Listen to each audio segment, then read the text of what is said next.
நிச்சயமாக தமிழர் தேசிய போராட்ட வரலாற்றினுடைய ஒரு கருப்பு புள்ளியாக கருணா பிளவு பார்க்கப்படுகிறது.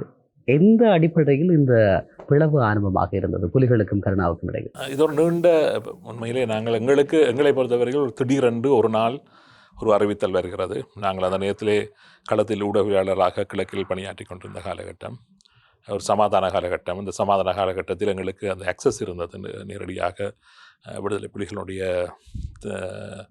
தளபதிகளை தொடர்பு கொள்வதற்கு அல்லது செய்திகள் எடுப்பதற்காக அவர்களை நெருங்கிச் செல்வதற்கான அந்த அக்சஸ் இருந்த காலகட்டம். நாங்கள் கொஞ்சம் கூட எதிர்பார்க்கவில்லை அந்த நாளில் அப்படி ஒரு பிளவு ஏற்படும் என்று. அது எங்களுக்கு மிகப்பெரிய அதிர்ச்சியாக இருந்தது. ஆனால் அந்த பிளவின் காலகட்டத்தில்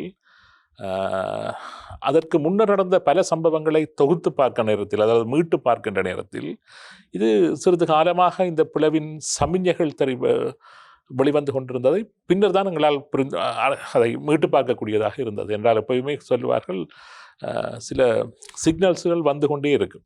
ஒரு ஒரு கன்ஃப்ளிக்ட் வருவதற்கு முன்பதாக நிறைய சமிஞ்சைகள் வெளியே வந்து கொண்டே இருக்கும். திடீரென்று ஒரு ட்ரிகர் அந்த கன்ஃப்ளிக்டை உருவாக்கிவிடும் என்று கூறுவார்கள். அந்த கன்ஃப்ளிக்ட் ரெசல்யூஷன் சம்பந்தமான கற்கைகளை மேற்கொள்ளுகின்ற நேரத்தில் இது பற்றிய கூற்றுக்கள் வெளிவரும்.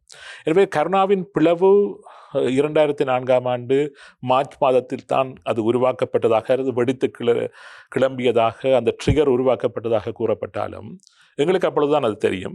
ஆனால் அதற்கு முன்னர் நிறைய சமிஞ்சைகளை நாங்கள் மீட்க பார்க்கக்கூடியதாக இருந்தது. சரியாக ஒரு வருடத்திற்கு முன்பதாக ஒரு தடவை விடுதலை புலிகள் அமைப்பினுடைய புலனாய்வு பிரிவின் பொறுப்பாளர் பொட்டம்மான் மட்டக்களப்புக்கு வந்து சென்றதாக அறியக்கூடியதாக இருந்தது.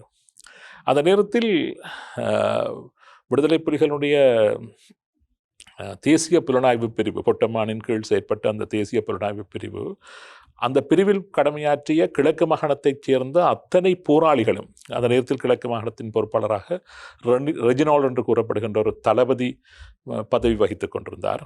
அவர் தலைமையிலான ஒரு மிக பெரும் அணி, முக்கியமான பொறுப்பாளர்கள் எல்லாருமே திடீரென்று பொட்டம்மானின் கீழ் செயற்பட முடியாது என்று விலகி கருணாவின் கீழ் செயற்பட்ட ஒரு சம்பவம் அந்த நேரத்தில் பதிவு செய்யப்பட்டது.